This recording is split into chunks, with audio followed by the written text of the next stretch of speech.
Today's video topic is set theory and why I think it's a load of crap. Now, you may have noticed I got my new green screen. In the future, I might do some green screen videos. I've tested it and it works pretty well. Boring? No, it should actually be pretty interesting. What makes a video boring is when you can't understand what's being said. And I'm going to explain this video as though you have an elementary school math background. I think virtually everyone should understand what I'm saying. Alright, so without further delays, let's start getting into set theory. Okay, so now imagine you're a caveman and you have a barrel of apples and a barrel of oranges. I suppose cavemen didn't have barrels, but let's say they do. And your job is to determine if the amount of apples and oranges you have are equal. So how could you do this provided that you can't count? Now the idea is what you can do is you can pair one apple to one orange. You take one apple out of the apple bucket and one orange out of the orange bucket, and you match them up and you keep pairing all the apples and oranges until there's none left. Now if they all pair off equally, then you know they have an equal amount of apples and oranges. And the fancy math term for this, that means they have the same cardinal number. All right, we're not going to use the term cardinal number because it just makes it more confusing. Okay, so we can just say they're paired off. So now imagine we have two barrels, and the first barrel contains every infinite whole number, and the second barrel contains an infinite amount of even whole numbers. Alright, so first barrel every whole number, second barrel every even whole number, and they're both infinite. Now the idea of set theory is these two barrels are equal. They're both aleph null, and we're not going to be using any fancy terminology. Let's just say they're equal. Alright, so here's the idea. If we pair off 1 to 2, and we pair off 2 to 4, and we pair off 3 to 6, 4 to 8, 5 to 10, 6 to 12, and so forth, you're going to see that we can pair off every single even number with a whole number, because these two lists will go on forever.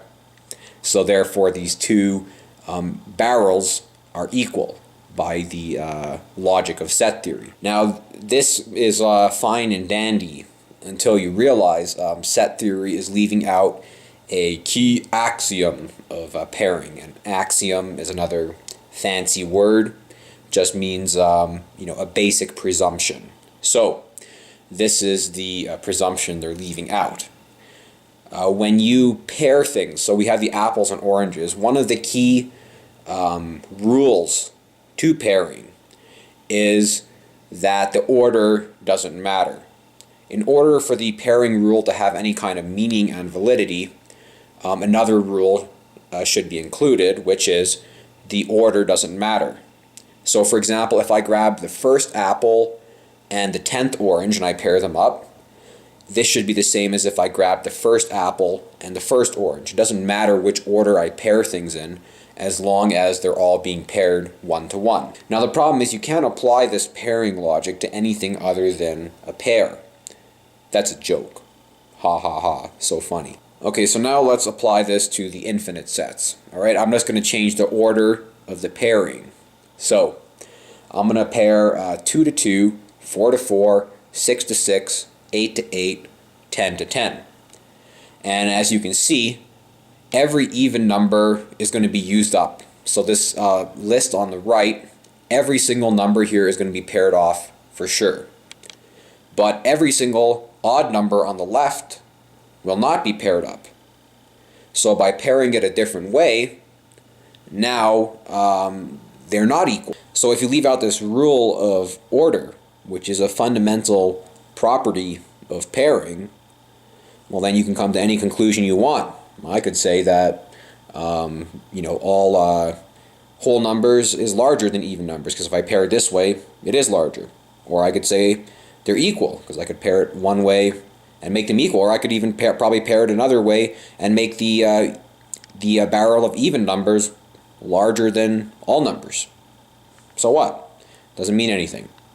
And all of set theory is built on this logic.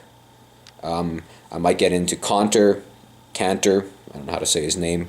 We can go over Cantor's, Cantor, pretty sure it's Cantor. Cantor's proof, we can look at that next if you want. And one guy I recommend watching is Steve Patterson. I think the guy's very, very smart. And I think he has some similar arguments on set theory. Alright, so like I say, stay skeptical. Alright? Consider the following. Immanuel Kant is taught in virtually any philosophy class. You go to any philosophy class, you're going to learn about Immanuel Kant and the categorical imperative. Now, this is a really stupid argument, all right? So the idea is if everybody did something and the results were bad, then the action is bad, okay? So, for example, if everybody stole, yeah, then the result would be bad. If everyone killed each other, the result would be bad, etc., etc., etc. So you hear this argument used every day in Western culture. Every day someone says, well, if everybody did that, blah, blah, blah, right? Now, just think about how bad of an argument this is for a minute, all right? So if everybody were gay, the human race would die off, right? If everyone were single, the human race would die off. But if some people are single, then there's no issue, right? So what does it matter if everyone does something? If everyone were a physicist, the human race would all die off. We'd all starve to death because you had no farmers, right? So it doesn't make any sense, but it's still taught as like this, plausible interpretation of morality, which it's not. It's just irrational. So I'm going to show you how irrational academia is. So I've been doing some huge raids on the universities, right? And I'm mainly attacking, the indoctrination in schools. And these raids, they're making the news. I'll show you the news article here.